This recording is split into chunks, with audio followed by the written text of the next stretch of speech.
केला बेचने वाली चुड़ैल। एक बार की बात है, जादूपुर नाम के एक गांव में करतब दिखाती एक औरत एक रेड्डी के लिए गांव में आती है। आइए आइए मेहरबान कदरदान, खाइए रोहड़ा के ताजे ताजे केले। कभी खाए नहीं होंगे ऐसे केले, पीले पीले केले खाइए। ये कहकर रोहड़ा हाथों में 4 केले लिए उन्हें सर्कल में जोर जोर से हवा में उछालती हुई करतब दिखाती है, जिसे देखकर आसपास के सारे बच्चे अपने अपने मम्मी पापा से उस औरत के पास जाने की जिद करने लग जाते हैं। पापा, ऐसा तो सर्कस में बॉल से होता है ना, ये आंटी तो केले से कर रही है। चलिए ना पापा, देखते हैं। रोहड़ा एक पतली सी तार पर चलती हुई केलों से करतब दिखाती है। आते जाते सभी लोग बाहर रुककर उसके करतब देखते हैं और वाह वाही करते नहीं थकते। जैसे ही एक आदमी पास आकर उसे पैसे देने लग जाता है, तब वो कहती है, अरे नहीं नहीं साहब, मैं करतब तो बच्चों के मन को बहलाने के लिए करती हूँ। धंधा तो मेरा केले का है। पीछे देखो मेरी रिड्डी, जो भी मेरे केले खाएगा मेरी तरह चुस्त दुरुस्त और तंदुरुस्त हो जाएगा। पता चलता है क्या कि मेरी उम्र 55 की है। अरे पर ऐसे ठंड के मौसम में कोई केला क्यों खाएगा? ये ऐसे वैसे केले नहीं है साहब, ये शरीर में गर्मी देते हैं। ठंड को दूर भगाए जो भी रोहिणा के केले खाए। पापा, अगर मुझे केले नहीं मिले तो मैं घर नहीं जाऊंगी। तभी उसके पापा कहते हैं कि बेटा, केले ठंड में कभी गर्मी नहीं देते। ये सब कहने की बातें हैं, सामान बेचने का तरीका है इनका। पर पिंकी नहीं मानती। मैं केले खाऊंगी। पिंकी की जिद के आगे नत्थू हार जाता है और उसे केले खरीद कर दे देता है। पिंकी खुश होकर केले घर ले आकर खाती है। अब मैं भी करतब करूंगी, कितना मजा आएगा। जादुई केले। पिंकी पहला केला खत्म भी नहीं करती कि वो बेहोश हो जाती है।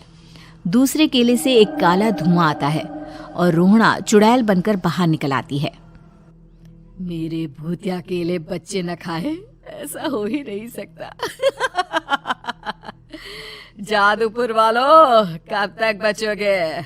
आ गई हूं मैं रोहड़ा, जिसका कोई नहीं कर सकता सामना। रोहड़ा पिंकी को गोद में उठाकर काले धुएं में कहीं गायब हो जाती है। शाम के वक्त नत्थू घर लौटता है और पिंकी को घर में ना पाकर उसकी माँ से कहता है, माँ पिंकी कहाँ है? अरे बेटा, उसे तो तू सुबह करतब दिखाने ले गया था ना, फिर कहाँ वापस आए तुम दोनों? मुझे लगा तू उसे अपने साथ मंडी ले गया होगा। हे भगवान, मेरी बच्ची कहाँ गई? मैं उसे घर ही तो छोड़कर गया था माँ। नत्थू गांव के घर कोने में अपनी बेटी को ढूंढता है, पर उसे वो कहीं नहीं मिलती। परेशान होकर आखिर रो रो कर नत्थू हिम्मत हार कर घर लौट आता है।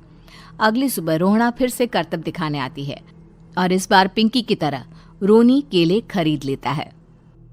50 रुपए दिए थे पापा ने, सारे पैसों की मैंने केले खरीद लिए हैं।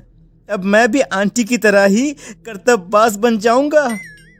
यही सोचते हुए रोनी केले खाता है और पहला अकेला केला आधा खत्म भी नहीं करता कि चुड़ैल उसके सामने आ जाती है। मेरे साथ चलने का समय आ गया है रोनी। ये तो बस शुरुआत है। अब इस गांव के सारे बच्चे धीरे धीरे मेरे कब्जे में होंगे, एक बच्चा भी नहीं बचेगा। ये कहकर रोना रोनी को गोद में लेकर काले धुएं में अदृश्य हो जाती है। इसके बाद हर रोज गांव में से कोई ना कोई बच्चा गायब होता, पर ऐसा क्यों हो रहा है किसी को भी समझ में नहीं आ पा रहा था। रोज की तरह अपनी बेटी पिंकी की तलाश में नत्थू गांव के एक तालाब के पास बैठा रो रहा था। कहाँ गई मेरी पिंकी? शकुंतला के जाने के बाद एक वही तो मेरा सहारा थी। अरे उसकी आत्मा कोस रही होगी मुझे कि मैं अपनी बच्ची को संभाल भी नहीं पाया। नत्थू ये कहता हुआ रो ही रहा था कि तभी तालाब में से उसे शकुंतला की आवाज सुनाई देती है। कहाँ थी तुम शकुंतला? हमारी बच्ची और सारे गायब हुए बच्चे रोहड़ा के कब्जे में हैं।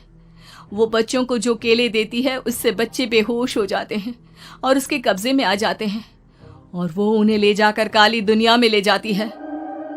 पर वो ऐसा क्यों कर रही है? ये मैं नहीं जानती, पर उस दुनिया का रास्ता मैं आपको बता सकती हूँ। जहां ये नदी खत्म होती है वहां एक केले का पेड़ है, उसके नीचे एक दरवाजा है, वहीं से रास्ता जाता है उस दुनिया का। ये कहकर शकुंतला की आत्मा गायब हो जाती है। गांव के सभी लोग झुंड बनाकर उसी रास्ते से काली दुनिया में चले जाते हैं और वहां देखते हैं कि सारे बच्चे वहां काम कर रहे थे। पापा मुझे ले चलो यहाँ से। पापा पापा। सभी बच्चे अपने मम्मी पापा से लिपट जाते हैं। तो तुम लोग यहाँ तक आ गए? क्यों हमारे बच्चों को पकड़ लिया तूने? तुझे शिकार ही बनाना है तो ले, हम सब आ गए हैं, हमें खा ले। नहीं, मुझे बच्चे चाहिए। मेरे बच्चे के बदले तुम लोगों के बच्चे। क्या मतलब? मैं इसी गांव में रहने वाली एक औरत थी। केले की चोरी के इल्जाम में मेरे बेटे को गांव वालों ने इतना मारा कि वो मर गया। उसी दिन मैंने ठान लिया कि गांव वालों का भी वही हाल करूंगी।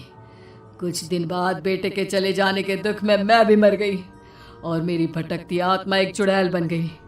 और फिर मैंने बदला लिया तुम सबके बच्चे छीनकर। बर्दाश्त नहीं कर पाए ना, सोचो मुझ पर क्या बीती होगी। हमें माफ कर दो रोना। पता नहीं ये किसकी गलती थी, पर हम सभी माफी मांगते हैं। हमारी खुशियां लौटा दो, तुम भी तो एक माँ हो। गांव वालों की बात सुनकर रोहना का मन पिघल जाता है और वो बच्चों को छोड़ देती है। उसके बाद काली दुनिया बच्चों के लिए जादुई दुनिया बन जाती है। अब कोई भी कभी भी वहां आ जा सकता था।